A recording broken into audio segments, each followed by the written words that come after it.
Eh bien, les petits amis, bonjour. Je suis aujourd'hui en compagnie de Xavier et Kevin. Je ne vais pas les présenter à leur place, donc je vais leur laisser le temps de se présenter. Donc, Xavier, qu'est-ce que tu peux nous dire sur toi? Donc moi, moi c'est Xavier, comme tu l'as dit. Donc moi, ça fait quand même un peu plus de 5 ans que je vis dans, on va dire, dans le milieu de FIFA et tout ce qui est football virtuel, que j'ai lancé mon site internet Fidux Apéro, que tous ceux qui suivent FIFA doivent connaître, je pense, au moins en Belgique et en France pour toute la partie francophone. Donc voilà, à part ça, je commente aussi de certains matchs sur FIFA et tout ça. Enfin, je fais beaucoup de choses autour de FIFA et autour du foot virtuel, que ce soit en Belgique ou en France. Ok. Kevin? Bonjour tout le monde, donc moi c'est Kevin, je joue à FIFA depuis FIFA 94, donc j'ai connu pas mal d'années sur le jeu, il y a eu des hauts, il y a eu des bas, des bonnes périodes, des moins bonnes. Mais à l'heure d'aujourd'hui j'ai la chance d'être le joueur de la team Apéro et également le représentant du KV au stand en Pro League. Ok. Donc, vous avez quand même deux profils qui sont assez différents. C'est-à-dire qu'on a vraiment un joueur et on a quelqu'un qui, au contraire, s'occupe de structure à côté. Donc, c'est ça qui était intéressant aussi, c'était un peu d'avoir les deux côtés différents. Est-ce que vous pouvez un peu expliquer vos fonctions? Donc, Kevin, toi, ça va être un peu plus simple parce que du coup, tu es joueur pour Ostend et pour la Team Apéro, mais est-ce que tu fais autre chose en plus de ça? Dans la team apéro, j'ai une autre fonction, c'est un peu d'être le bras droit de Xavier, parce que pour lui, gérer tout seul, c'est pas tout le temps simple. Donc voilà, je l'aide un peu dans la gestion de l'équipe de tous les jours et aussi pour trouver de nouvelles pépites, de nouveaux joueurs pour la team. C'est aussi un rôle que j'ai. Ok. Et toi, Xavier, du coup, tu as beaucoup de casquettes différentes. Donc, C'est ça, beaucoup n'hésite trop pas, peut-être on a tout le même. temps, donc il n'y a pas de souci. Mais n'hésite pas à expliquer un petit peu ce que tu fais en plus de la gestion de l'équipe. Donc déjà de base, j'ai la gestion de mon site internet qui regroupe un peu toute l'actualité de FIFA de manière générale pour toute l'actu. Il y a du contenu toute l'année sur FIFA, donc ça prend quand même beaucoup de temps. À côté de ça, je gère également, j'écris des articles pour d'autres sociétés belges et tout ça également autour de FIFA, parce que voilà, je suis un peu l'expert FIFA en Belgique. Je gère la même chose, mais pour la France également, donc ça fait quand même beaucoup. À côté de ça, de temps en temps, je commande des matchs, alors par exemple la Proximus ePro League qui a eu lieu, qui a lieu actuellement, qui est quasi terminée, et l'année dernière et cette année. Qu'est-ce que je fais d'autre? Je gère la team apéro, donc avec Kevin, on a lancé une structure e-sport l'année dernière. Après, ici, bon, avec la crise sanitaire et tout ça, c'était pas forcément évident de finir la saison, mais bon, ça reste quand même un projet qui est en cours et qui se déroule bien. Et à côté de ça, je pense qu'on a fait plus ou moins le tour. Enfin, il y a beaucoup de petites choses autour de FIFA, mais voilà, je pense que c'est souvent le même objectif. D'accord. Donc, vous tournez autour de FIFA, autour du jeu de football FIFA, donc le jeu électronique. Votre situation actuelle, vous êtes pro, semi-pro, amateur, vous pouvez en vivre à temps plein. Ça se passe comment? Pour toi, Kevin, d'ailleurs, en tant que joueur. Je pense qu'en Belgique, en tant que joueur, il est difficile d'en vivre à temps plein. Je pense qu'il y en a peut-être un ou 2 qui arrivent à le faire ici en Belgique parce que les sommes offertes par les clubs, ne sont pas toujours très conséquentes. Donc pour ma part, j'ai eu, à l'époque, il y a maintenant, 1 an et demi, une proposition du KV Ostend que je n'ai pas acceptée. Donc j'ai préféré garder mon job à côté et le combiner avec l'e-sport. Hem Voilà, pour Ostend, c'était pas un souci non plus. Donc, j'ai signé un contrat chez eux, mais sans rémunération. Après, dans d'autres pays, je pense qu'on peut en vivre facilement. Mais donc, comme je dis, ici en Belgique, c'est plus compliqué. Donc, pour un petit peu donner un exemple des rémunérations qu'on pourrait avoir, ça peut vraiment varier de 300 euros par mois à 20 000 euros par mois en fonction du club, de la team, du joueur, de son prestige qu'il a. Et donc, tu dis qu'en Belgique, c'est compliqué par rapport à d'autres pays. Pourquoi? Parce qu'il n'y a pas vraiment de structure, parce que le foot et le e-foot, on va dire ça pour être plus simple, pour simplifier, n'est pas encore reconnu, parce qu'il n'y a pas encore de vraie législation par rapport à ça, ou parce que simplement les équipes n'investissent pas encore sur le foot virtuel? Euh, En parlant des législations, j'y connais pas spécialement grand-chose, mais je sais que par exemple en France, il y a des lois qui existent pour la création de teams e-sport déjà depuis de très nombreuses années. Et là, je parle de quand moi je jouais à FIFA déjà, quand j'avais 18 ans, il y avait déjà des teams en France qui étaient créés autour de l'e-sport, alors qu'en Belgique, on était encore nulle part. Donc déjà, ça, je pense, c'est une grosse différence. Et de deux, je pense que c'est tout simplement l'investissement des clubs belges au niveau de l'e-sport qui n'est pas assez conséquent par rapport à d'autres pays. Et ça, c'est aussi un peu à voir avec l'organisation du championnat belge en lui-même. Donc, on le sait que les relations entre la Belgique, le gouvernement belge et e-sport n'est pas spécialement bonne. Et donc, clairement. forcément, ça aide pas à développer l'e-sport en Belgique. Ouais. Et toi, Xavier, du coup, tu peux rebondir parce que tu as une autre casquette par rapport à ça. Est-ce que tu penses qu'il y a quelque chose qui va se mettre en place, qui se met en place, ou est-ce qu'on est encore au balbutiement et ça reste encore très amateur dans la façon de faire pour quelque chose d'aussi gros que le foot virtuel? Je pense tout doucement les mentalités changent mais c'est encore assez récent, toi, parce que bon, en Belgique, le premier je pense, joueur professionnel, en foot virtuel, c'était il y a 2 ou 3 ans, je pense et le souci, c'est que le monde du jeu vidéo, c'est un monde jeune également et vu que ça fait pas longtemps que ça rentre dans les mentalités des gens, pour les clubs, ben, entre payer quelqu'un avec un salaire pour une personne qui a sa maison à payer, ses charges et tout ça, ou en prendre quelqu'un qui est étudiant, ou avec, genre 300 ou 400 € par mois, il est content, bah, les clubs, ils investissent pas trop donc mais je pense que peut-être que dans 5 ou 6 ans ou quand toute la génération de bons joueurs ou autres, il y aura toujours des jeunes qui viendront, mais seront plus âgés et devront vraiment avoir plus de revenus, peut-être que les clubs investiront plus également, tu vois? Ouais. Mais donc, effectivement, c'est un gros investissement parce qu'on parle de salaire, bah, du coup, Oui. conséquent. Mais est-ce que ça vaut le coup pour un club au jour d'aujourd'hui? Donc, tu parles par exemple du côté d'Ostende pour ton cas, Kevin, mais pour un autre club, est-ce que ça vaut le coup de mettre autant d'investissement pour une scène qui, pour l'instant, en tout cas en Belgique, clairement, n'a presque pas de visibilité? Euh, Ça vaut le coup à l'heure d'aujourd'hui, clairement non. Maintenant, si les clubs n'osent pas prendre un petit risque, malheureusement, la scène ne va pas se développer. Je pense que les clubs belges doivent aider la scène à se développer. Allez, moi, par exemple, j'ai un rêve, c'est que chaque club belge, et même en Europe, aurait son joueur et que le jour d'un match, d'un vrai match, le joueur e-sport se déplace avec l'équipe et va jouer son match contre le joueur e-sport de l'autre équipe et que comme ça, on fasse un championnat virtuel. Ça, ce serait un monde idéal, mais je pense qu'on en est encore loin. Et à l'heure d'aujourd'hui, clairement, en Belgique, ça ne vaut pas le coup pour un club belge d'investir dans l'e-sport. Moi, je suis pas tout à fait d'accord, mais voilà.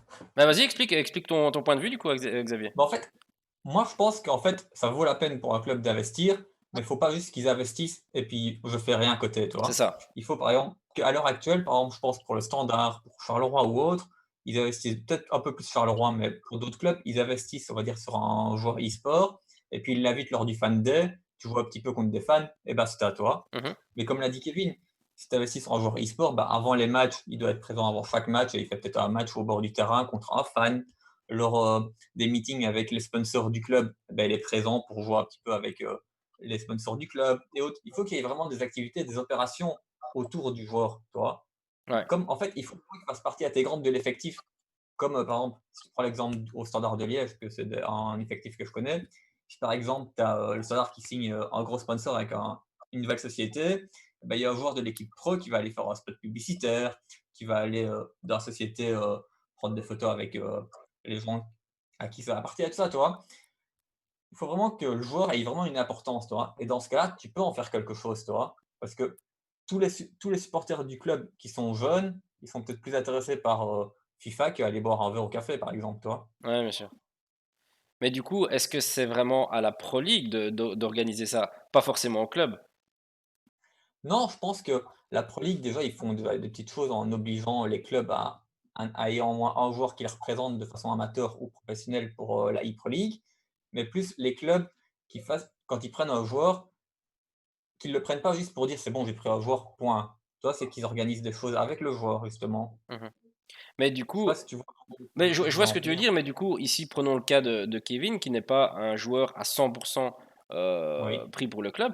ça risque d'être compliqué si on revoit pas complètement tout. Parce que Kevin a un boulot, imaginons, tu joues pour Ostende, en plus, voilà, si tu dois aller à Ostende pour faire un match, ne fût-ce qu'à domicile, ça te prend énormément de temps, c'est pas évident. Est-ce que, du coup, c'est pas une revalorisation complète du statut qui doit être faite alors?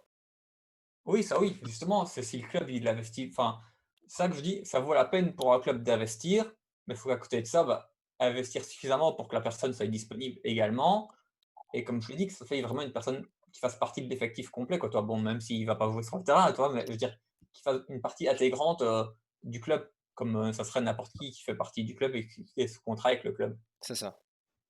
Et toi, Kevin, à ce moment-là, imaginons, Ostende te dit, bon, maintenant, ok, on prend un contrat temps plein, est-ce que tu franchirais le cap?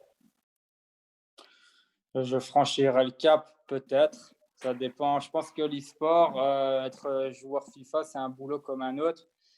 Et quand on change de job, ben, on compare les salaires, on compare la différence de vie. Euh, voilà, moi j'ai un job maintenant que j'apprécie également. Donc j'apprécie l'e-sport, j'apprécie mon job que j'ai à côté aussi. Et j'arrive à combiner les deux parfaitement. Et mon employeur me met même certaines facilités au bureau afin de pouvoir combiner les deux. Donc, on va dire que je ne suis pas trop mal tombé, mais il est clair que si un club m'offre le même salaire, que je peux vraiment être joueur à plein temps, oui, je vais accepter naturellement.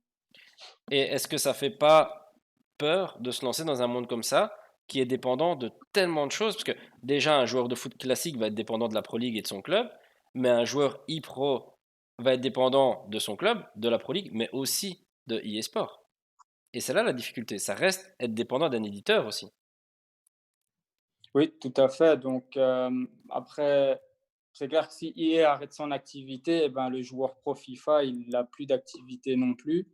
Maintenant, le problème qu'il y a aussi avec EA à l'heure actuelle, c'est que je trouve que par rapport à d'autres éditeurs, sans cracher dans la soupe naturellement, parce qu'ils font peut-être avec les moyens du bord, mais les cash price lors des compétitions sont pas assez élevés, selon moi, pour justement attirer des investisseurs.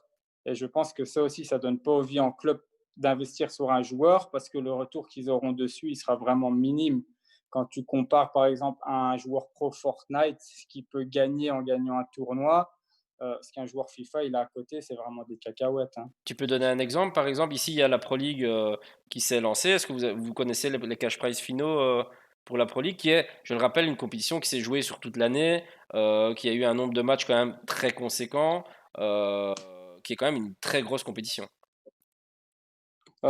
Personnellement, je peux pas le dire avec, allez, en étant 100% sûr, mais je pense que l'année passée, c'était un trophée en plastique et, et une PS4, le prix final, donc c'est vraiment minime. Maintenant, je suis pas sûr à 100%, peut-être que Xavier a plus d'infos là-dessus, mais je sais qu'en tout cas, c'était pas grand-chose. Ouais, donc effectivement, l'investissement est quand même énorme par rapport à ce qui peut retourner. Surtout qu'on parle d'une compétition qui est extrêmement longue aussi, hein, donc c'est pas Oui, forcément mais évident. j'insiste, en Belgique. Oui, bien Dans sûr, d'autres bien sûr, pays, ça se passe pas spécialement comme ça. c'est vrai. On parlera un petit peu après des spécificités de la Belgique avec FIFA, parce que justement, ça a dû jouer très fortement cette année par rapport à ton niveau de jeu, Kevin. Mais au niveau de, on va rester un peu sur le statut de joueur e-sport en Belgique. Euh, le problème, c'est vraiment aussi la représentation qu'ont les joueurs e-sport en Belgique. C'est-à-dire que effectivement, il n'y a pas de cash prize, mais il n'y a pas forcément de visibilité non plus. Le jour où il y aura plus de visibilité, il y aura forcément plus d'investisseurs et donc plus de cash prize. Mais du coup, quel est le problème vraiment premier au niveau de la visibilité de ce sport? Le problème premier au niveau de la visibilité en Belgique, c'est qu'encore une fois, je trouve que les clubs n'en font pas assez. Je prends mon exemple à moi, l'année passée en e-Pro League, j'ai fait une très bonne saison. Au stade, ils auraient pu diffuser mes matchs avant les matchs officiels dans le stade sur le grand écran. Ils ne l'ont jamais fait. Ils auraient pu faire des activités avec moi par rapport aux jeunes pour un petit peu les sensibiliser à FIFA. Ils ne l'ont jamais fait non plus. Donc là, je pense qu'il y a un gros souci. Moi, ici, personnellement, j'ai la chance d'être avec Xavier qui m'offre une très, très bonne visibilité. Donc, je n'ai pas vraiment trop ce souci de visibilité. Mais je sais qu'il y a deux très bons joueurs, et j'ai pas peur de le dire, même des joueurs meilleurs que moi, qui sont dans l'anonymat parce qu'ils n'ont aucune visibilité. Mais toi, du coup, Xavier, qui est vraiment de l'autre côté, Oui. qui est un des référents belges du jeu, Oui. tu trouves, enfin, qu'est-ce qu'il faudrait améliorer pour donner un peu plus de lettres de noblesse à ce jeu et à ce sport, du coup?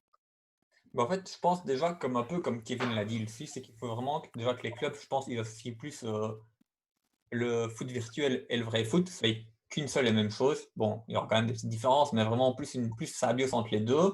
Et comme l'a dit Kevin, tu as l'opportunité d'avoir un joueur qui te représente et tout ça, bah, essaye d'organiser peut-être, tu l'invites lors du staff, qui est à Pâques avec les jeunes, avant les matchs ou autre. Justement pour encore une fois, on revient toujours à la même chose, mais plus l'utiliser, tu as quelqu'un à ta disposition que tu peux utiliser justement pour, bah, rencontrer les jeunes, fidéliser un petit peu, ta visibilité entre, bah, tes jeunes supporters et ton joueur e-sport ou autre. Enfin, il y a plein de trucs à faire, toi, et je pense que c'est vraiment ça le souci, c'est que à partir du moment où les clubs comprendront que cette personne-là peut vraiment leur apporter des choses en plus niveau visibilité, niveau retour, c'est sur les réseaux sociaux notamment. Typiquement, sur Instagram, tu vas ou sur YouTube, une petite vidéo où ton joueur pro, il va jouer contre, bah, des joueurs de l'effectif, par exemple. On va prendre je connais pas les joueurs de Stand tous, excuse-moi, Kevin, mais par exemple au Standard, tu as le joueur pro, Quentin. Par exemple, tu fais une vidéo sur YouTube où il affronte, Obi ou un autre joueur. Bah, justement, tous ces petits trucs-là, c'est des trucs que tu peux faire qui vont plaire aux supporters. Et si les clubs le font pas, bah, après ton joueur, il sert à rien. Et est-ce qu'on est en retard par rapport à d'autres pays à ce niveau-là? Un petit peu quand même. Ouais. Comme souvent dans tout ce qui est e-sport, bah, évidemment l'Allemagne est souvent en tête d'affiche parce que, bah, voilà, ils sont largement en avance. Tu as la France qui est bien développée également, mais il y a encore, je vais pas dire quelques lacunes, mais il y a encore des trucs qui vont pas. Et puis après, en fait, nous, le souci, c'est que les clubs, des fois, tu as l'impression qu'ils veulent faire, on va dire, pour faire comme tout le monde, je prends un joueur et puis voilà, on va dire que j'ai pris un joueur, point. Et c'est peut-être un petit peu ça le retard, mais bon, c'est un petit peu, on va dire, une manie belge, je trouve tout de même. Ouais, donc là, on le prend en plus parce qu'il en faut un plutôt que pour créer vraiment des choses autour, quoi. Voilà. C'est un peu enfin, la sensation que tu as eue, toi, Kevin, quand tu es arrivé à Ostende, c'était plus il fallait un joueur parce qu'il faut faire la e-Pro League et du coup on en prend un, ou bien il y avait vraiment quand même une démarche derrière de travail plus concrète? En fait, moi, c'était un peu spécial parce que quand je suis arrivé à Ostende, c'était après avoir gagné le tournoi de qualification. Et là, ils m'avaient clairement dit qu'ils étaient en contact avec Brian Mouillard, vice-champion du monde FIFA 2012, pour le faire signer. Donc, ils avaient été honnêtes avec moi. Et ils ont clairement vu que mes exigences à moi étaient beaucoup plus basses que les siennes et que le niveau de jeu entre moi et lui, la différence, elle est minime. Et donc, ils ont choisi en fait le gars qui leur coûterait le moins. Donc oui, j'ai vraiment l'impression qu'ils prennent pour se dire il me faut un joueur, mais pas pour se dire on investit. Parce que même si entre moi et Brian Mouillard, la différence de niveau était minime, niveau image, c'est un vice-champion du monde de FIFA, il aurait été mieux, je pense. Oui, mais effectivement, s'il est mieux à l'image mais qu'on ne l'utilise pas, vaut mieux prendre le gars le moins cher, quoi. Voilà. Ouais, c'est ça. Mais du coup, est-ce que aussi le fait qu'il y ait un flou en Belgique autour des statuts de joueurs professionnels, comme tu dis, ça peut être un étudiant à qui on offre peut-être des piges d'intérim, ça peut être un gars qu'on offre un petit salaire comme ça. Est-ce que le fait qu'il n'y ait pas vraiment une structure judiciaire, enfin, judiciaire pardon, mais légale autour du statut de joueur, joueur pro n'aiderait pas aussi la compétition? Moi, je pense que ça aiderait clairement. Encore une fois, je reprends mon exemple par rapport à la Pro League cette année. Moi, j'y étais comme joueur amateur. Et il y avait des gars qui étaient inscrits comme joueurs pro de club. Et c'est donc, soi-disant, ils étaient pros. Ils ont pu participer directement aux playoffs. Mais c'est des joueurs, avec tout le respect que j'ai pour eux, qui ont fini 7, 8, 9 places derrière moi au classement de la Pro League l'année passée. Pourquoi eux, ils ont le statut pro et moi, à Ostende, la Pro League ne voulait pas me donner le statut pro sous prétexte que je ne touchais pas un salaire. Je trouve ça un peu ridicule, surtout que c'était mon propre choix.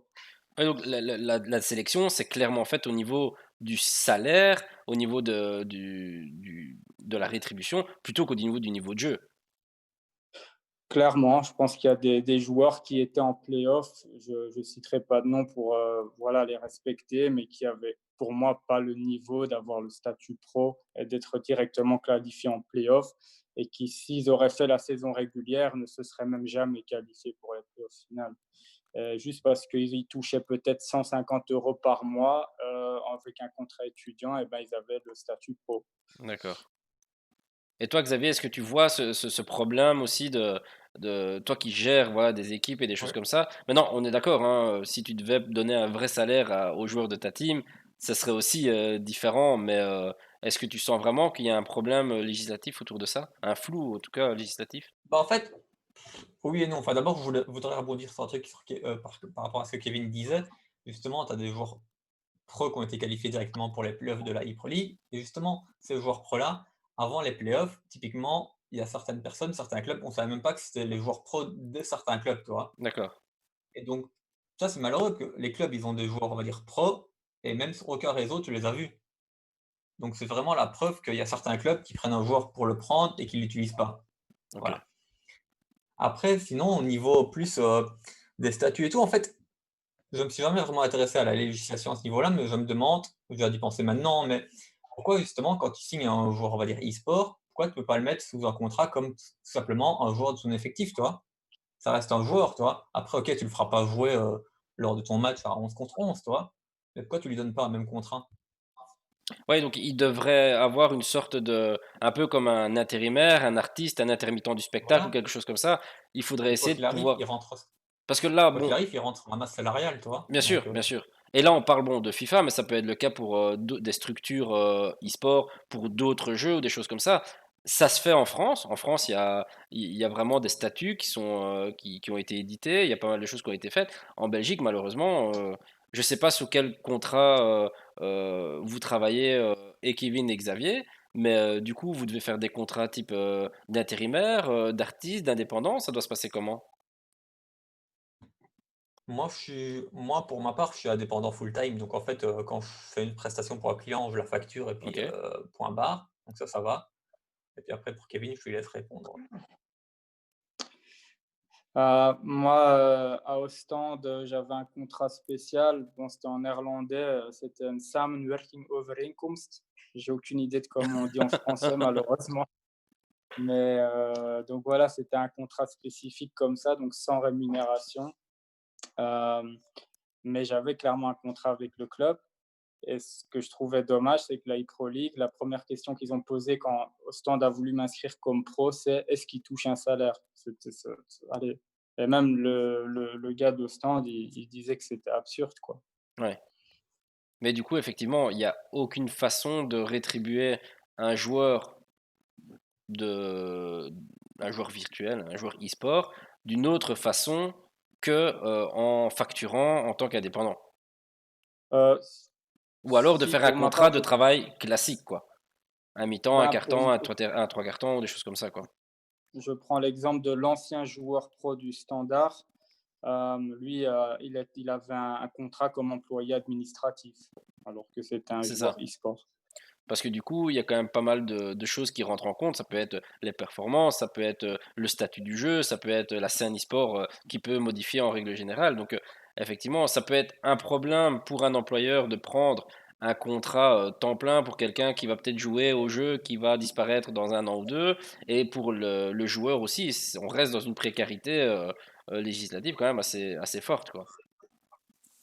Exactement, c'est pour ça que personnellement, j'ai fait le choix de garder mon emploi parce qu'au moins là, j'ai une sécurité.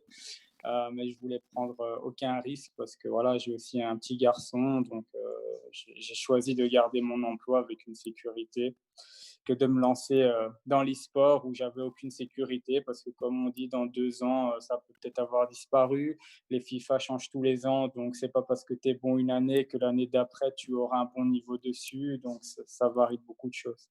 Ouais, et justement, du coup, à ce niveau-là, est-ce que avoir un boulot plus être joueur e-sport, c'est pas compliqué au niveau du temps? En plus, tu as un enfant et tout ça, c'est beaucoup de temps, quoi. Bah, j'ai clairement moins de temps que quand j'étais plus jeune. Donc, quand j'étais plus jeune, je pouvais jouer à FIFA des 18 heures par jour sans problème. Ici, c'est plus compliqué, mais j'arrive facilement à combiner les deux. Surtout parce que voilà, ma femme comprend ma passion pour l'e-sport aussi, et donc elle fait en sorte que j'ai du temps libre après le boulot pour pouvoir m'entraîner, faire mes tournois et tout ce qu'il faut. Et à côté de ça, ben, mon employeur est aussi passionné par ma carrière e-sport, donc, et mes collègues aussi, donc j'ai certaines facilités là-bas aussi. Donc j'ai une PS4 là-bas avec un écran, et pendant l'heure du midi, je peux jouer avec mes collègues pour m'entraîner et tout ça. Donc ça, c'est bien. Ouais. Ça, après, t'as de la chance, du coup, d'avoir des gens Oui, compréhensifs beaucoup de autour de chance. toi, au boulot, quoi, du coup. Et si, par exemple, il y avait, maintenant, vous rencontrez un petit jeune qui dit, ouais, moi, j'ai envie d'être joueur pro de FIFA, vous le conseilleriez de continuer, ou bien vous seriez un peu plus honnête en disant que ça va être difficile? Peut-être laisser Xavier répondre d'abord. Ben, moi, je lui conseillerais quand même de continuer ses études et tout ça, que quoi qu'il arrive, justement, on parlait de contrat et tout ça, c'est vrai que dans les clubs de foot, souvent, vu qu'on l'a dit, la FIFA change toutes les années, on va dire dans 99 des cas, voire peut-être encore un peu plus, c'est des contrats de 1 an. Donc, voilà, tu peux être très bien cette année, l'année prochaine, plus rien. Et donc oui, je pense vraiment il faut pas, se focaliser que là-dessus. En fait, voilà, après, tu fais ce que tu as à faire à côté, ton job ou autre, et puis après, si l'opportunité se présente, tu te lances ou autre. Typiquement, moi, je prends mon exemple, j'ai travaillé pendant, 6 ans dans le secteur pharmaceutique. J'étais indépendant complémentaire, donc j'avais quand même les 2 activités à côté, et depuis le mois d'avril, je suis indépendant temps plein, tu vois? Donc après, voilà, l'opportunité s'est présentée, j'ai pu le faire, c'est bien, mais je pense qu'il faut toujours garder une sécurité à côté. Ok. Bah, du coup, s'il y a des jeunes qui veulent se lancer, faites attention à vous, gardez vos études et regardez, ça peut se faire sur le côté. Maintenant, on va peut-être arriver un peu plus sur un sujet qui fâche un peu plus. Euh, L'état de FIFA actuellement, l'état du jeu. Donc, bon, FIFA et EA en règle générale se font assez flemme depuis, depuis maintenant quelques années même, hein. On parle pas de quelques mois, mais plus quelques années. Alors, voilà, je ne veux pas vous mettre en porte-à-faux, c'est quand même votre employeur, hein, en quelque sorte. Mais l'état des lieux, maintenant, au jour d'aujourd'hui, FIFA 20 se termine. On en est où? Qu'est-ce qu'on attend pour l'année prochaine? Bah, de mon expérience de joueur, FIFA 20 en début d'année, en début de saison, donc au mois de septembre, était très bien. Après, ils font des mises à jour qui rendent le jeu moins bien. Je ne comprends pas pour quelle raison. J'ai l'impression que souvent, ils font chaque début d'année à FIFA compliqué, et que du coup, il n'y a que les très bons joueurs qui arrivent à s'en sortir sur le jeu, et que les joueurs lambda, ils perdent un petit peu l'envie de jouer au jeu. Et donc, ils font des mises à jour pour rendre le jeu moins compliqué, donc moins de skill gap. Et du coup, les joueurs lambda reprennent du plaisir parce que sur un malentendu, ils arrivent à battre un pro et des trucs comme ça. Et les joueurs pro, eux, ben, forcément, ils prennent moins de plaisir parce qu'ils se rendent compte qu'ils peuvent perdre contre tout le monde et n'importe qui. Donc, clairement, à l'heure actuelle, le jeu, selon moi, avec tout le respect que j'ai pour EA, est catastrophique. Je continue à y jouer parce que c'est ma passion et que dans le fond, j'adore FIFA et ça fait partie de ma vie. Voilà, je joue depuis que j'ai 4 ans, je vais en avoir 31 maintenant. Donc, ça fait vraiment partie de ma vie, FIFA. Mais à l'avenir, il faut qu'ils reviennent un petit peu aux bases. Je me rappelle d'anciens FIFA, FIFA 2009, FIFA 2011. J'étais très bon dessus. Je pouvais faire 10 tournois, j'allais gagner 10 fois. Ici, tu peux être le meilleur joueur du monde, tu vas faire 10 tournois, tu vas peut-être en gagner, allez, grand maximum 6 si vraiment le jeu est avec toi, tellement c'est devenu aléatoire en fait le jeu. Oui, mais du coup, est-ce que tu penses pas que la priorité d'EA, c'est justement d'éviter ce skill cap pour permettre au plus de gens possible de jouer au jeu? La priorité de EA, selon moi, est si je serais EA, je ferais pareil, mais vis-à-vis des joueurs, ce n'est pas la meilleure solution. Mais la priorité de EA, c'est de faire rentrer les sous. Et pour faire rentrer les sous, il faut qu'il y ait un maximum de joueurs qui jouent, comme ça, il y a un maximum de joueurs qui ouvrent des packs, il y a un maximum de joueurs qui dépensent de l'argent. La priorité de EA n'est clairement pas le joueur pro. Ouais, ça enfin, c'est une critique qui revient assez souvent, autant dans les compétitions que sur les streams ou les choses comme ça. Et toi, Xavier, qui est pas joueur du coup, qui voit le côté un peu avec un cran derrière, qu'est-ce que t'en penses toi? Bah, moi, je pense, je rejoins un petit peu l'avis de Kevin, hein. vrai que début de saison, souvent, enfin, j'ai l'occasion et l'honneur de pouvoir tester le jeu souvent, plusieurs mois en avance. Souvent à partir du mois de juin, on teste déjà le jeu qui sortira en mois de septembre, donc c'est chouette. Et souvent les premières versions sont vraiment vraiment bien, vraiment prometteuses et puis après tu as de plus en plus de mises à jour, on va dire qui dégradent un petit peu le jeu et comme, l'a dit, Kevin, en fait, le souci c'est que comme toutes les sociétés, elles ont besoin de faire de l'argent. Sinon tu sais pas, survivre sans faire de l'argent et ils devraient peut-être faire un jeu, on va dire, plus basé e-sport et un jeu plus pour tout le monde. Parce que le souci, c'est que tu as un jeu où tu as envie que tout le monde puisse y jouer, mais les personnes qu'on va dire qui ont un niveau un peu inférieur, si elles perdent 50 matchs d'affilée, OK, c'est bon, j'en ai marre, je range le jeu, j'y joue plus, point et je le rachèterai pas l'année prochaine, tu vois?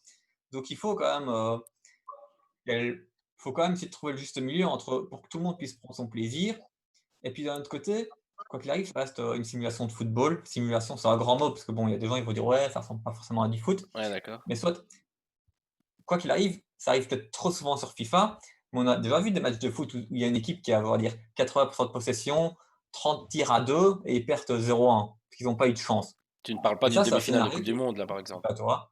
Et à partir du moment où c'est une simulation d'un sport où des choses peuvent arriver, le souci c'est de faire de l'e-sport sur un truc où il y a pas que le skill qui compte, c'est difficile toujours, Mais tu du vois? coup, est-ce que la enfin, parce que maintenant beaucoup de tournois sur FIFA, se font en mode, FUT. Est-ce Oui. que ça, c'est pas un énorme problème? Parce que du coup, même le meilleur joueur du monde, s'il n'investit pas une quantité d'argent considérable, ne peut pas se créer une équipe compétitive et ne pourra jamais gagner un tournoi. Est-ce que ça, c'était pas vraiment un choix délibérément porté sur le pognon pour vraiment dire, OK, la scène e-sport, faut qu'ils nous mettent du pognon aussi, quoi. En fait, ça, je suis pas tout à fait d'accord, en fait. En fait, tu peux mettre si tu mets beaucoup d'argent, tu auras ton équipe, on va dire une belle équipe, rapidement. Mais si tu joues tout le temps et souvent et tout ça, tu peux aussi avoir une très belle équipe, il te faudra un peu plus de temps, c'est logique, hein. Entre une personne qui va mettre 10 000 €, lors de la sortie du jeu et une personne qui en mettra pas, il y aura une différence et encore heureux, tu vois? C'est peut-être pas forcément bien comme solution, donc je pense que tu es pas obligé de mettre de l'argent. Ça, c'est sûr et certain, tu vois? Après, c'est vrai que ça peut aider et ça peut peut-être être dérangeant, tu vois? Mais le souci, c'est je pense aussi, OK, tu as EA qui incite peut-être à mettre de l'argent dans le jeu et tout ça, mais c'est aussi les joueurs il y a beaucoup de joueurs qui sont pas d'accord, mais ils mettent quand même de l'argent, tu vois? Mais est-ce qu'ils ont le choix? C'est ça le problème. Je Moi, veux dire, si tu bah, si je pense qu'ils ont toujours le choix, tu vois?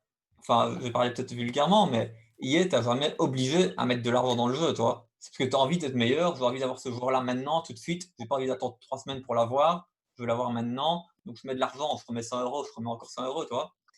OK, EA va dire c'est comme tout business, ça, il t'incite un peu à l'achat, à la vente, mais bon, ça, c'est pas que dans un jeu vidéo et que ça aille partout quand tu regardes une publicité à la TV ou autre.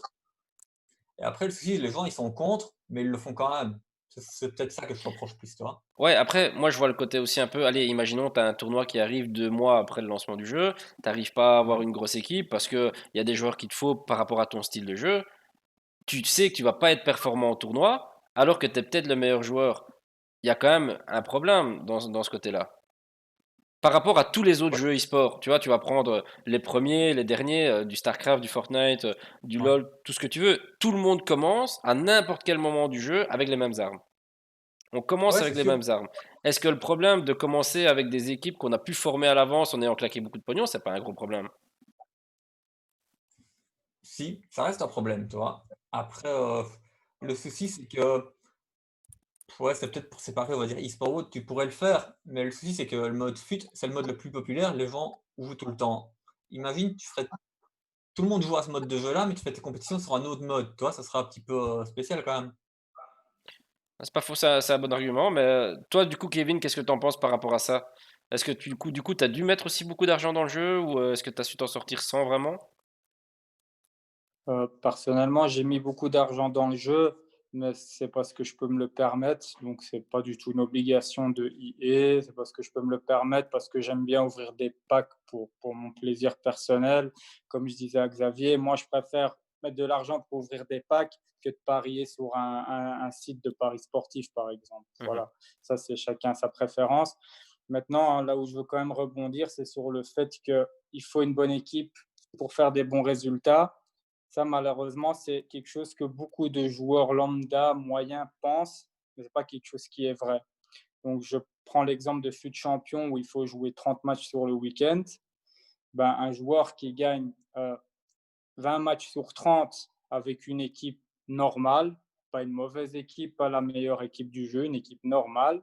Si tu lui donnes la meilleure équipe du jeu, il ne faut pas penser qu'il va gagner 30 matchs sur 30. Il va peut-être à la place de 20 en gagner 22, grand maximum 23.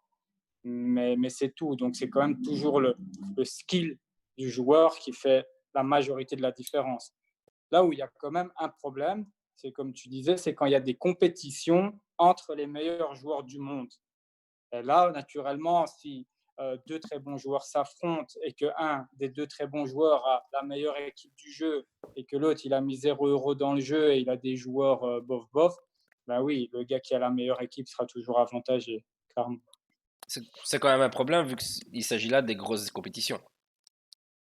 C'est clairement un gros problème et je connais clairement de très bons joueurs qui, à cause de ça, ne pressent pas en tournoi. Et je peux même prendre l'exemple du, pour moi, à l'heure actuelle, le meilleur joueur du monde, Tex.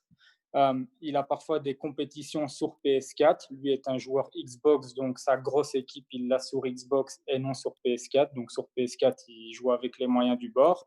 Eh ben, il ne presse jamais dans des tournois en ligne sur PS4 parce que son équipe n'est pas compétitive par rapport aux autres joueurs qu'il affronte, alors que pour moi, c'est le meilleur joueur du monde. C'est quand même assez fou de se dire que c'est le meilleur joueur du monde et il peut pas y aller à cause de matériel. Enfin, c'est comme si Ronaldo ne pouvait pas jouer à son meilleur niveau parce qu'il ne peut pas prendre les bonnes chaussures et qu'il jouerait en tongs un match. Enfin, je veux dire, on en est quasiment là. C'est quand même un problème, quoi. Enfin, après, voilà, je prends ça par rapport à tous les autres jeux e-sport qui ne travaillent pas comme ça. Parce que, encore une fois, à chaque fois, la base du jeu e-sport, c'est que tout le monde commence à zéro et essaie de construire sa meilleure équipe, ses meilleures unités ou quoi que ce soit. Donc, ça casse un peu le côté tout le monde a les mêmes chances, tout le monde peut y arriver, quoi. Clairement, ça casse tout à fait ce côté. Tu prenais l'exemple de LoL. Moi-même, je joue parfois à LoL. Je suis un grand fan de LoL, donc j'aime voir les compétitions et tout le monde commence au même niveau et c'est clairement les meilleurs joueurs qui atteignent le top mondial et ils n'ont pas eu d'avantage financier ou quoi que ce soit, c'est juste grâce à leur skill. Et ici, c'est clair que, encore une fois, je le répète, un joueur moyen, s'il a 20 millions à sa disposition, qu'il peut ouvrir tant de packs qu'il veut toute l'année, ne va jamais devenir un très bon joueur juste parce qu'il a des bonnes cartes. Mais deux très bons joueurs, si un des deux n'a pas les moyens, ben oui, malheureusement, il ne pourra pas prester à son niveau à cause de ça. Donc c'est un problème. Ok. Et si là maintenant, je vais pas le faire parce que j'ai pas le bras long, mais si là maintenant je téléphonais au dev de FIFA, ce serait quoi? On va commencer avec Xavier et puis avec Kevin, mais ce serait quoi tes revendications sur FIFA si tu avais le designer principal, le dev principal de FIFA? Bah, je pense déjà, c'est qu'ils ça va être méchant, c'est qu'ils écoutent, nos sessions de feedback, tu vois? Qu'on en a souvent pendant l'année et tu pas toujours l'impression que c'est pris en compte, tu vois? Donc c'est peut-être ça. Mais bon, pour être plus précis, je pense déjà, il faut peut-être avoir un mode plus équitable, tu vois? Ou bien le fait que voilà, comme on l'a dit, hein, séparer le mode FUT du mode e-sport, tu vois? Je prends l'exemple de la ePro League qui se joue en mode 85. C'est un mode de jeu pas forcément apprécié par les joueurs, mais au moins tous les joueurs ont 85 de notes, point. C'est Donc il y ça. a pas de j'ai la meilleure équipe ou la moins bonne équipe. C'est déjà plus équitable, tu vois? Sinon, je pense pour FIFA 21, je pense qu'il devrait peut-être essayer de remettre, sur le mode FUT, c'est un petit peu trop compétitif à l'heure actuelle. C'est mal fait pour de la compétition, mais tout le monde joue vraiment pour, il faut absolument que je gagne le match et tout ça et il manque un peu de fun, donc je pense peut-être rajouter un peu de fun dans le jeu, ce serait déjà bien. Et comment tu verrais ce fun dans le jeu? Parce que je te comprends tout à fait, hein, je regarde de temps en temps des streams FIFA, j'aime encore bien. Mais effectivement, je vois pas les joueurs prendre du plaisir sur le fut champion du week-end. Bah, le souci, c'est qu'il était toujours là pour performer, il faut que je fasse le meilleur score pour avoir les meilleures récompenses, avoir les meilleurs joueurs et autres et ça peut se comprendre, hein. C'est comme quand tu fais une carrière à l'époque sur FIFA, à la fin de la saison, tu as envie d'avoir les meilleurs joueurs et autres, je peux comprendre. Le si, il faudrait peut-être avant, il y a quelques années, sur Ultimate Team, on avait des compétitions à thème, typiquement où il fallait faire une équipe avec, pendant la Saint-Patrick avec 11 Irlandais ou autres. Et typiquement, le retour de ces compétitions-là, ça peut peut-être, être déjà, un bon signe et une bonne chose pour ajouter un petit peu de fun, sur le jeu. Ok. Je vois ce que tu veux dire. Et c'est vrai que quand tu le dis comme ça, et je suppose qu'il y en a beaucoup qui vont pouvoir confirmer, mais effectivement, quand tu regardes ou quand tu fais ton fut champion, tu as juste envie de finir tes 30 matchs pour réussir à être élite ou top 100. Parce C'est ça. que voilà, après 30 matchs sur un week-end, en plus, c'est quand même conséquent. C'est pas que tu peux faire ça en faisant 2 soirées le vendredi soir et le samedi soir et en rentrant torchon chiffon carpette le lendemain matin. Mais ouais, c'est vrai que ce serait pas mal d'ajouter une petite notion un peu plus soit hasardeuse, soit en tout cas marrante ou différente. Toi, Kevin, en tant Ouais, que joueur. Ah, vas-y, excuse-moi, Xavier, je t'ai coupé. pardon. Bah, c'est surtout que même il y a 2 3 ans, pour se qualifier aux compétitions internationales, il fallait bien performer en FIT-Champ, tu vois. Et à cette époque-là, déjà, de temps en temps, en FIT-Champ, tu avais des thèmes, tu vois, genre maximum, enfin, prendre 3 joueurs argent ou juste un championnat à ton équipe. Et puis maintenant que FIT-Champ est plus un prérequis pour se qualifier aux compétitions internationales, tu n'as plus de thème pour tes FIT-Champ, tu vois. Donc c'est un petit peu incohérent à ce niveau-là, tu vois. C'est ça. Maintenant, tu pourrais le faire, tu n'as plus rien qui est bloquant, mais ils le font pas. Voilà. Ouais. Et du coup, toi, Kevin, si t'avais les devs là devant toi, tu leur demanderais quoi? Déjà, je leur demanderais très gentiment de nous redonner des FIFA avec un skill gap. Ils en ont déjà fait dans le passé, donc ils pourraient très bien le refaire. Ce que je veux dire par FIFA avec un skill gap, c'est que moi, je me rappelle sur d'anciens FIFA, je pouvais jouer un ami, j'allais gagner 8-0, et ben, le match d'après, j'allais gagner 6-7, 8-0 aussi, et ainsi de suite. Ici, maintenant, sur FIFA, tu peux gagner 8-0 contre une personne, et le match d'après, elle va te battre 2-0. C'est complètement incohérent et je trouve pas ça réaliste du tout. Je pense que même dans la vie de tous les jours, dans le vrai foot, ça arrive, ça peut arriver, mais c'est très rare. En général, si une équipe gagne un match aller 6-0, à part si tu t'appelles le PSG, mais sinon, tu vas pas te faire remonter 0-7. Hein. Donc ça, c'est pour moi le plus Le gros petit taquet souci. quand même qui passe au PSG, on dira rien, mais.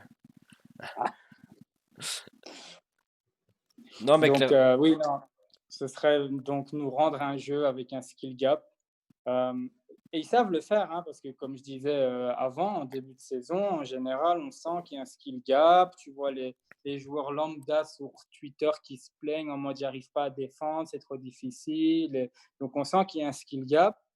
Et puis au plus FIFA avance, au moins de joueurs lambda se plaignent et au plus de joueurs pro se plaignent sur les réseaux. Tu sens vraiment, tu vois une évolution.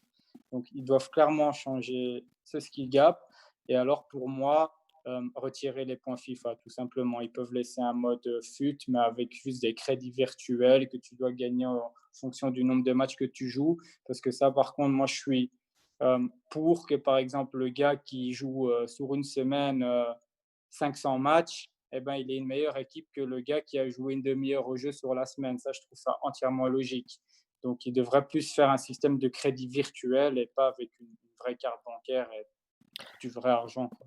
Pour ça, et pour une fois en Belgique, on est précurseur, vous pensez quoi de cette loi qui empêche justement les loteries dans les jeux? Donc c'est le cas pour FIFA, hein. En Belgique, on peut pas acheter 2 points FIFA pour faire du pack. C'est le même pour Dokkan Battle en gacha, c'est le même pour pas mal de jeux comme ça. Vous en pensez quoi de cette loi? Moi, j'ai un avis très tranché là-dessus, donc je vais vous laisser d'abord parler avant de voir un peu votre avis, mais vous en pensez quoi? Moi, perso, je pense que c'est une très bonne loi, mais là où elle est problématique, c'est qu'à l'heure actuelle, c'est que c'est uniquement pour les joueurs belges. Et donc maintenant, bah, il y a plein de très bons joueurs belges qui n'arrivent pas à être compétitifs parce qu'ils ne peuvent pas mettre de points FIFA, donc ils n'ont pas une équipe compétitive par rapport aux joueurs d'autres pays. Donc, entre guillemets, notre gouvernement a fait une bonne chose, mais ça nous pénalise. Ok. Toi, Xavier? Bah, moi, je pense plus ou moins pareil que Kevin. En soi, c'est une très bonne chose. Je suis pour. Enfin, voilà, moi, je mettais, même déjà avant, je mettais très rarement des points FIFA alors que c'était quand même plus ou moins mon job et j'aurais pu et autres. J'en mettais très rarement parce que je suis pas forcément pour. Donc voilà, c'est une très très très bonne chose. Mais à côté de ça, moi, j'aime pas trop la communauté qui se plaint de devoir mettre des points FIFA parce que, encore une fois, on l'a dit, hein, Kevin, il le met parce qu'il le peut se le permettre et il a envie, mais on nous a jamais obligés à en mettre. Donc maintenant, c'est bien, les Belges, on peut plus en mettre, point. On n'a pas besoin de se décider, on en met, on n'en met pas. Mais pour ceux qui sont contre, on t'a jamais obligé d'en mettre, donc la loi, même si elle n'existait pas, elle devrait. À toi? Ouais, après, moi, là, je suis un peu moins d'accord avec toi parce que, en fait, il faut bien se dire que ça joue sur des cordes très sensibles, psychologiques.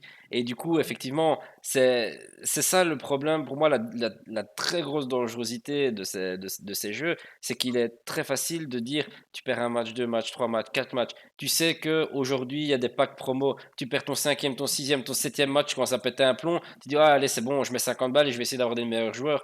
Et il est là le gros problème. Et c'est ça que pour moi, c'est très bien cette loi parce que ça t'empêche ce panic buy en fait. Ce truc où tu te Ouais. dis, ah ça va pas, faut que j'achète, machin. Et je sais à quel point il y a plein de gens qui ont fait cet achat et qui après le regrettent. Enfin, moi je mets jamais d'argent dans des trucs comme ça parce que j'essaye de me truc. J'ai mis une fois 10 euros, j'en ai pas dormi. Alors que 10 euros, voilà, j'ai pas hypothéqué ma maison, mais j'étais dégoûté de m'être fait avoir par le jeu parce qu'il avait réussi à me retourner le cerveau en me disant, bah allez, si je mets 10 euros là, j'aurai quand même moyen de faire un petit truc ou deux en plus. Allez, je vais faire ça, quoi. Ouais, donc Donc, ça, c'est sûr qu'ils sont très forts pour ça et ils t'incitent à le faire, donc c'est très bien. Et donc, tant mieux que la loi soit là, toi, mais je pense, après, voilà, il faut le prendre avec du recul, c'est très bien, ça fait une barrière, toi, mais il y a pour plein d'autres choses où il n'y a pas forcément de barrière et bien les sûr, gens arrivent à s'en sortir, toi. bien sûr. Ah, si je peux rebondir là-dessus, là où EA sont très forts, et ça je l'ai déjà remarqué, je sais que c'est pas dans ma tête, c'est que tu as une équipe, tu as une très bonne équipe, tu en es satisfaite, tu gagnes plein de matchs avec, tu vas bien prester avec. Et puis, bizarrement, du jour au lendemain, ils deviennent nuls, tes joueurs, ils avancent plus, ils font n'importe quoi comme passe. Et bizarrement, ça arrive toujours quand il y a des nouvelles cartes qui sont sorties dans les packs. Tu vois que tu auras peut-être te dire, tiens, je vais mettre un peu de sous pour essayer d'avoir les meilleures cartes. Allez, au début, tu te dis c'est dans ma tête, mais quand tu joues plusieurs années à FIFA, tu te rends bien compte que c'est pas dans ta tête, qu'il y a clairement un truc là derrière. Comme un autre exemple, c'est un joueur qui a une note de 85, il est très fort pendant 300 matchs, et puis il y a une meilleure carte, meilleure version de sa carte qui sort, qui a une meilleure note, et bizarrement, ta carte qui a 85, en un coup, elle devient nulle. Voilà, je pense que FIFA joue un peu là-dessus, clairement. Ouais, et puis pour m'intéresser beaucoup plus à ce sujet-là, parce que je pense que c'est un sujet qui est vraiment très important quand on voit toutes les dérives que ça peut avoir, notamment chez les plus jeunes qui vont jusqu'à des fois voler des cartes bleues, qui vont jusqu'à piquer les cartes bancaires des parents, demander ça comme cadeau de Noël, comme cadeau de Nouvel An, demander des crédits pour paquer des trucs que des fois tu fais des packs à 20 euros et t'as un 82. Donc, enfin, c'est quand même un peu malsain, mais maintenant, il faut bien se rendre compte, et je prends cette info avec des pincettes parce que je l'ai lu dans des articles très sérieux, mais il n'y avait pas forcément de source, mais on parle de que le mode FUT de FIFA rapporte 23% de chiffre d'affaires de tout EA. Donc on est quand même sur un modèle économique qui brasse un pognon énorme. Donc forcément, ils vont utiliser toutes les techniques possibles pour pouvoir réussir à mettre du pognon dedans. Il suffit de voir la polémique qu'il y avait eu à NBA 2K où la Belgique avait empêché la vente de packs et où EA avait essayé de faire le forcing pour pouvoir l'autoriser, quoi. Donc là, c'est quand même des choses qui sont assez... Bah, en soi, ici, il y a déjà eu pareil, hein. Au début que la Belgique a interdit les packs, c'est parce qu'on ne savait pas ce qu'il y avait dedans.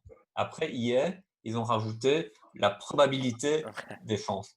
Et pendant X temps, c'est passé auprès du gouvernement. Et puis après, ils ont dit, ouais, mais ça c'est pareil que rien du tout. Et maintenant, c'est bloqué définitivement. Donc, c'est comme tous les business, hein, ils essayent de trouver la petite faille dans le règlement qui permettra de continuer à vendre tes C'est ça. articles.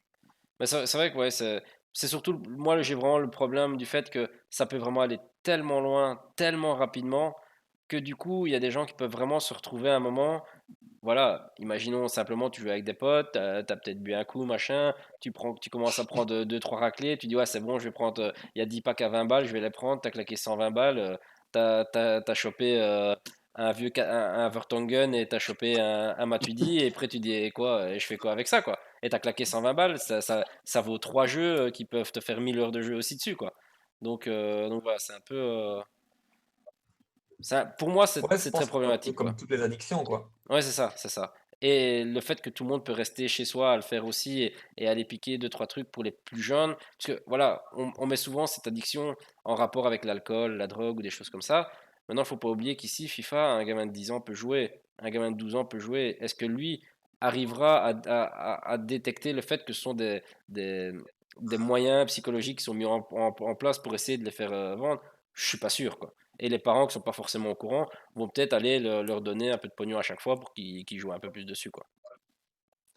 Ouais, c'est ça. Après, il y a peut-être aussi, bon après c'est pas évident, parce que voilà, tu peux pas être au courant de tout, mais c'est vrai que peut-être que il faut aussi peut-être que les parents ont quand même leur rôle à jouer, je pense, tu Hum, vois? Ça, faut pas ni clairement. à partir du moment où, ton enfant, bon OK, c'est peut-être son choix, mais si à Noël, il te demande, 50 € de points FIFA, tu lui dis non, tu vois? Ouais, bien sûr. Tu vois? Après, ils sont pas au courant de tout et voilà, je veux pas, accuser les parents ou autres, parce que c'est pas toujours évident, mais je pense que les parents, ils ont aussi un rôle à jouer à ce niveau-là, tu vois? Je Ouais, travaille clairement, notamment, clairement. mettre un code parental sur, l'achat, de choses sur le PSN, comme pour d'autres trucs, ou, quand ton enfant demande des points FIFA ou autre, enfin, voilà, il y a ça, il y a du allez, il y a des trucs que tu peux acheter en argent un peu dans tous les jeux, c'est juste les parents qui doivent, savoir Ah, dire parce que non ou, savoir un petit peu, tu vois? bien sûr, effectivement, peut-être que les parents vont dire, «Ah bah oui, 50 € pour, des points FIFA», peut-être qu'ils vont penser qu'il va acheter un nouveau jeu, quoi. C'est Alors ça. que mais effectivement, enfin, j'aimerais bien travailler sur un dossier justement pour expliquer un peu tout ça. Parce que même chose, imaginons, parce que les parents des fois se rendent pas forcément compte, mais quand ils jouent à Candy Crush et qu'ils se disent: «Ah tiens, j'ai besoin d'une vie, hop, on met vite 99 cents». Pourquoi? Parce que ton téléphone, il est directement raccordé à ta carte bancaire et donc tu appuies sur un petit bouton: «Ah cool, j'ai 3 vies en plus». Mais ils se rendent pas compte qu'ils ont claqué le 1 €, le 2 €, le truc ou quoi. Ah, on a perdu Ouais, c'est ça. la cam de Kevin, ça va sûrement revenir. Ouais, mais ouais, peut-être que c'était Ouais, ouais, ça, il est je là. crois que Là, Et, désolé. pas de souci. Et Johnny qui nous dit les jeux devraient être mis Peggy 18. Mais il n'a pas forcément C'est mon tort frère. dans les jeux qui géreraient un peu l'argent, quoi. Vous en penseriez quoi, vous, de ça? moi, je Euh, suis d'accord, mais en soi, même s'il est noté, ça t'empêche pas de l'acheter, tu vois? Je veux dire, Non, bien sûr. c'est juste Clairement. ça l'applique sur un jeu et il y a aucune, on va dire, aucune barrière, tu vois? C'est juste une étiquette que tu enfin, limite une étiquette que tu colles dessus qui apporte rien, tu vois? Mais est-ce que peut-être pas mettre un autocollant Peggy 18, mais peut-être mettre un autocollant de prévention au fait que ce jeu permet des achats en jeu. Je sais que c'est noté, mais toujours sur un petit liseré tout fin en dessous de un joueur ou deux joueurs. Est-ce que ce serait pas intéressant de venir mettre, voilà, sur l'emballage ou quoi que ce soit, vraiment quelque chose de très concret pour bien dire aux parents, attention, sur ce jeu-là, votre fils, il peut claquer 2000 balles sur l'année, quoi. Oui, après, est-ce que les parents regardent la boîte, du jeu quand ils l'offrent à leurs enfants ou quand ils l'achètent ou quand ils le ramènent à la maison, tu vois? Ouais, c'est pas faux. C'est pas faux. Bon, on va Ah, clôturer un peu tu disais, Kevin, tu voulais dire quelque chose encore? bah, moi, j'ai encore une autre vision. C'est-à-dire que bah, j'ai un petit garçon qui me voit jouer régulièrement. Il commence à comprendre ce que je fais. Le jour où il aura 6 7 ans, qui va vouloir jouer à FIFA et qui va me demander 50 € pour ouvrir des packs et que je vais lui dire non alors que moi j'en ouvre 150 sur la journée, ça va pas le faire non plus, quoi. Donc, c'est bien de dire il faut voir avec les parents, mais pour moi, si tu n'as pas la possibilité de le faire, eh ben, il n'y a rien à voir non plus. C'est ça. Après, c'est vrai que maintenant, les jeux vidéo sont mis en place pour justement continuer l'achat continu in-game. Il suffit de voir ben, les GTA, les Fortnite avec les nouveaux skins qui arrivent tout le temps et tout ça. Et ça, pour moi, c'est un des plus gros problèmes des jeux vidéo parce que le jeu vidéo ne sert plus que de support d'achat pour d'autres contenus in-game, quoi. Ça devient beaucoup plus difficile d'avoir des jeux vidéo qu'on achète et que on peut le finir de 1 à 100% juste en profitant de Mm. l'expérience de jeu, quoi. Oui, mais la différence, c'est que dans Fortnite, GTA, c'est que tu sais ce que tu achètes. Mm, Tu vois un beau skin, tu dis, oh bien ben, sûr. il me plaît, tu sais, c'était comme quand tu vas au magasin, ça te plaît, tu achètes. À FIFA, tu ne sais pas ce que tu achètes. Donc, pourquoi ils ne pourraient pas mettre un système où tu as envie d'acheter Cristiano Ronaldo? Eh bien, écoute, autant d'euros, point final. Et là, alors, il y a plus ce truc de hasard. Eux, ils ont toujours la possibilité de gagner de l'argent. Et au moins, toi, si tu as envie de payer, je vais exagérer, mais 1 000 € pour acheter Cristiano Ronaldo dans le jeu, eh ben, c'est ton problème. Voilà, tu connais le Mais au moins, prix, tu tu as sais ce envie que de tu fais, quoi. l'acheter. Voilà. C'est ça. Ouais, mais je pense que il y a un moment, ça va devoir arriver jusque-là parce que tous ces jeux d'hasard, pour l'instant, ça passe un peu au crible parce qu'il y a très peu de gens qui savent vraiment ce qu'il en est. Alors nous, on est nés dedans, on y joue beaucoup, on sait ce que c'est, mais effectivement, les gens qui sont en haute place en haut lieu pour des décisions qui sont des décisions politiques, du coup, sont peut-être pas du tout au courant de ce qui peut se passer dans ces jeux-là, quoi. Euh, Non, mais ça, je pense que c'est clair. Je pense que même les personnes là qui ont, voté la loi contre les points FIFA ne sont pas du tout au courant qu'il y a des joueurs pro FIFA en Belgique, Oui, qui ont c'est besoin ça. d'avoir une bonne équipe pour, gagner des tournois, hein. Non, ça c'est clair, c'est clair. Et par rapport, bon, on va un peu couper le débat sur ça, mais euh, est-ce que vous croyez maintenant, au jour d'aujourd'hui, qu'il y a moyen de jouer à un autre jeu de foot que FIFA d'une façon professionnelle? Personnellement, oui. Je dis pas que j'apprécie le jeu, mais il y a un autre jeu, c'est PES, Mhm. où il y a aussi des compétitions, il y a aussi des joueurs pro dessus. Donc je pense que c'est possible, oui. Après, personnellement, je n'apprécie pas spécialement le contenu du jeu. Ok. Et toi, Xavier, à ce niveau-là, est-ce que tu penses que il y a des compétitions, déjà les compétitions FIFA ont difficile d'avoir de la visibilité, mais est-ce que tu penses qu'une compétition PES pourrait émerger un jour? Bah, en fait, il faudrait déjà que Konami change enfin, l'éditeur de PS change son fusil d'épaule, toi. Pour eux, un jeu de foot, c'est pas du tout la priorité. Eux sont plus focus sur les salles de sport et autres, euh, au Japon et autres, toi. Mhm. Donc déjà, il faudrait déjà qu'ils mettent la priorité sur un jeu de foot. Parce que bon, même ici, je pense PES 2021, si je dis pas de bêtises, aux dernières rumeurs, ce serait juste une mise à jour du 2020. Il sortirait même pas de jeu. Donc c'est Mais vraiment la preuve que c'est pas la priorité. il y avait déjà eu cette rumeur comme quoi il n'y allait pas avoir de 2020 et que pour finir, ils ont un peu changé le fusil d'épaule, ils l'ont fait, donc Voilà, tu vois. ouais, Et encore, il n'y a pas que ça. Ils ont mis, je sais pas combien d'argent, je connais pas les montants, pour racheter la licence de l'Euro. Tu vois, ouais, typiquement ici, pour avoir un DLC Euro 2020 sur PES. Ils l'ont acheté, ils ont payé certainement une somme assez conséquente, je pense, que pour acheter des licences comme ça. Et ils ont sorti juste un mode hors ligne. Même pas un mode hors ligne, tu vois. ouais, Donc et c'était annoncé nulle part, tu vois. Donc dès que c'est sorti, tout le monde, enfin, tous les joueurs PS l'attendaient.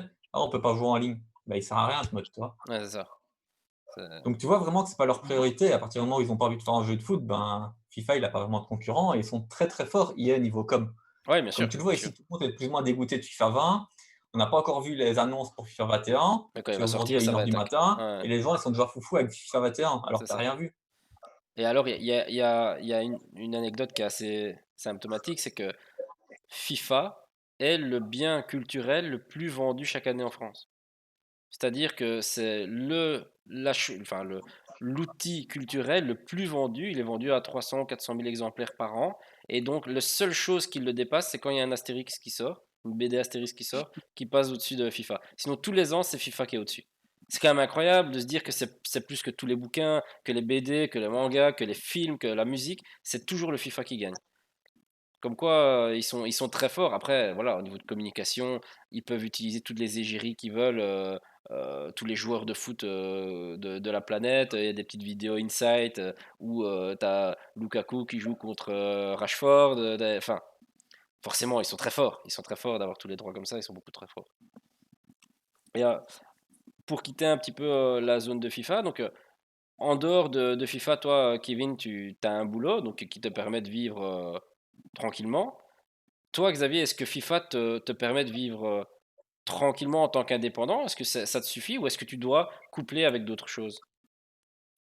Ben, en soi, bon, j'ai différents contrats et tout ça, et bon, ça tourne toujours autour du foot et de FIFA. C'est vrai que j'ai un contrat avec une société de paris sportifs où je donne des analyses sur le foot, donc ça reste lié au foot, hein. C'est pas que FIFA, effectivement. Mais sinon, après, oui, pendant 5 ans, peut-être presque 6, j'ai travaillé à côté, j'avais mon activité complémentaire, parce que ben voilà, niveau stabilité et tout, c'est toujours mieux, comme on l'a dit précédemment lors de l'interview. Mais bon, à partir, voilà, depuis 1er avril, je suis indépendant temps plein, donc si je passe indépendant temps plein, c'est que je peux quand même en vivre. Et donc j'ai des revenus suffisants pour en vivre, payer le prêt de ma maison, mes factures et tout ça. Donc ouais, ça, il y a moyen. Ok. Et est-ce que tu as une petite idée de combien vous êtes comme ça en Belgique à pouvoir vivre de FIFA? On va pouvoir vivre de FIFA. Si je retire les un ou 2 joueurs pro, que je pense qu'il y en a peut-être un ou 2 qui touchent vraiment un salaire qui, et encore peut-être, je dirais peut-être un, même pas 2, je pense, qui permet vraiment d'avoir un salaire, on va dire pour quelqu'un qui a un loyer à payer et autres, pas C'est juste ça, un un étudiant. vrai salaire, quoi. Voilà, un vrai salaire, toi. Je sais pas, je pense que vivre que de FIFA, je pense que je dois être peut-être le seul, ouais, je pense pas qu'il y ait grand monde d'autres. Ok, donc c'est quand même, comme on parlait tout à l'heure, Voilà. de la précarité du statut de joueur pro et de et C'est ça. de gars qui travaillent dans le monde virtuel. Quand on n'est pas influenceur ou streamer, youtubeur ou des choses comme ça reste quand même encore très difficile à ce niveau-là, en tout cas sur FIFA, quoi. Ouais. Et là, on va parler un peu, c'est un peu comme dans le foot en règle générale, mais effectivement, on voit de plus en plus quand on regarde une émission sur le foot, quand on regarde sur YouTube ou sur Twitch ou quoi, on a toujours un petit sponsor qui est apparenté de près, de loin ou carrément directement au monde du pari sportif. Est-ce que maintenant on sait retirer le pari sportif du monde du football virtuel? Je pense plus ou moins, parce que déjà, niveau football virtuel, typiquement, moi, ma société de paris sportifs avec laquelle je suis sous contrat, je ne dirais pas de nom, parce que voilà, pour pas trop de soucis ou autre, mais elle aurait pu être sponsor de la Team Apéro, typiquement, sauf qu'en Belgique, et peut-être même à l'international, une société de paris sportifs ne peut rien faire lié à FIFA normalement, tu vois, D'accord. niveau du jeu. Donc, déjà là, à ce niveau-là, tu peux déjà séparer. Mais c'est vrai qu'au niveau du foot, quoi qu'il arrive, c'est des sociétés qui, brassent beaucoup d'argent et autres. Typiquement, au club de Bruges, c'est le sponsor principal Oui, bien et je sûr. suis pas sûr que Bruges, si c'était pas leur sponsor principal, ils pourraient faire autant de transferts et de si belles saisons, tu vois? Donc encore une fois, c'est des sociétés qui ont beaucoup d'argent, ça brasse beaucoup d'argent et autres, donc c'est vrai que quand elles sont là, ça fait toujours plaisir. C'est mieux de les avoir avec soi que contre. Et ça pose pas un petit problème éthique de se dire qu'on est, parce que bon voilà, on parlait de loterie dans le jeu, mais le fait que tout soit sponsorisé comme ça, alors voilà, c'est une question un peu plus en l'air, mais tout soit sponsorisé, effectivement, Charleroi, c'est Circus, Mmh. Bruges, a Lokeren a eu, enfin il y a énormément de clubs qui l'ont eu. Ouais. Maintenant on regarde les émissions foot qu'il y a sur le net, on peut penser à l'avant-match PMU avec Bruce Granek et Braque, donc c'est aussi sponsorisé par une société de paris en ligne. Ça pose pas un petit problème éthique, encore une fois, à ce niveau-là? Kevin, je sais pas si tu penses, enfin, si toi, ça te choque ou ça te... Moi personnellement, ça me choque pas. J'ai l'impression aussi que souvent les sociétés de paris sportifs sont très mal vues, alors que je pense que ça devrait pas être le cas pour la simple raison que, dans les paris sportifs, il y a 2 types de personnes. Il y a la personne qui va parier parce qu'elle a besoin d'argent et il y a une personne qui va parier parce qu'elle est passionnée. Et je peux vous assurer que les passionnés de paris sportifs, ils en retirent un réel plaisir. Pour eux, c'est un plaisir d'analyser chaque match, voir qui est blessé, qui sera absent. C'est plus un jeu pour eux que vraiment une façon de se dire: «Oh, j'ai besoin absolument d'argent, je vais parier sur un match pour essayer de doubler mon capital». Donc je pense que ces sociétés apportent quand même beaucoup de plaisir à beaucoup de monde. Mais il y a toujours cette peur que la passion, à un moment, comment je veux dire, dérive vers une addiction. Pas spécialement, parce qu'encore une fois, ces gens qui sont, je vais les appeler des professionnels, donc professionnels dans les paris sportifs, ils connaissent tellement bien les paris sportifs qu'ils ils peuvent pas être, ça peut pas être addictif pour eux. C'est vraiment une passion et ils savent quand ils doivent s'arrêter, ils savent quand ils peuvent reprendre, ils font des pauses quand ça se passe moins bien, justement pour éviter cette addiction. Ils gèrent les sommes qu'ils parient pour pas non plus se dire: «Oh, j'ai perdu trop d'argent, je reparie beaucoup pour regagner ce que j'ai perdu». C'est vraiment, il y a toute une gérance derrière qui fait en sorte que normalement, ils ne devraient pas devenir addictifs. Ok. Xavier, je sais pas ce que tu en penses, toi. Après, Bah, voilà, moi, je suis tu d'accord travailles, enfin, tu travailles aussi pour une société, donc voilà, ne te mets pas en ouais. porte-à-faux non plus, mais Mais ce que je peux dire aussi, enfin, je suis plus ou moins d'accord avec Kevin également, et puis à côté de ça aussi, il faut savoir que contrairement au poids FIFA, c'est des choses vraiment très très réglementées et elle c'est s'est ça. toujours challengée sur des nouvelles restrictions. Typiquement, si je dis pas de bêtises, hein, parce que je peux me tromper, mais typiquement pour un match de foot, il y a quelques années, tu voyais par exemple les cotes en live pendant le match, tu vois? Mhm. Genre, à la 20e minute de jeu, tu voyais par exemple le standard qui était coté à 3 alors qu'avant c'était 2 ou autre. Typiquement, maintenant, ils peuvent plus faire, tu peux plus avoir de publicité pour des paris sportifs pendant le match. Tu peux en avoir avant, après, mais plus pendant, ni pendant la mi-temps, tu vois. Donc, ça aussi, c'est réglementé. Enfin, il y a plein de petites choses où ils peuvent plus faire ça. Donc, le gouvernement est quand même travaille beaucoup dessus et c'est pour ça que je pense que et puis, encore une autre chose aussi, pardon, j'y ai d'y penser maintenant, mais quand tu t'inscris sur un site de paris sportif, tu dois mettre ton numéro national et autres pour C'est ça. vrai. Donc, ils savent vérifier que tu es majeur aussi, toi. Donc, à partir du moment où tu es majeur et que tu décides d'aller au casino, parier sur un pari sportif, c'est ta responsabilité. Donc, voilà, je pense pas qu'il y ait trop de soucis, que c'est vraiment bien réglementé. Ok.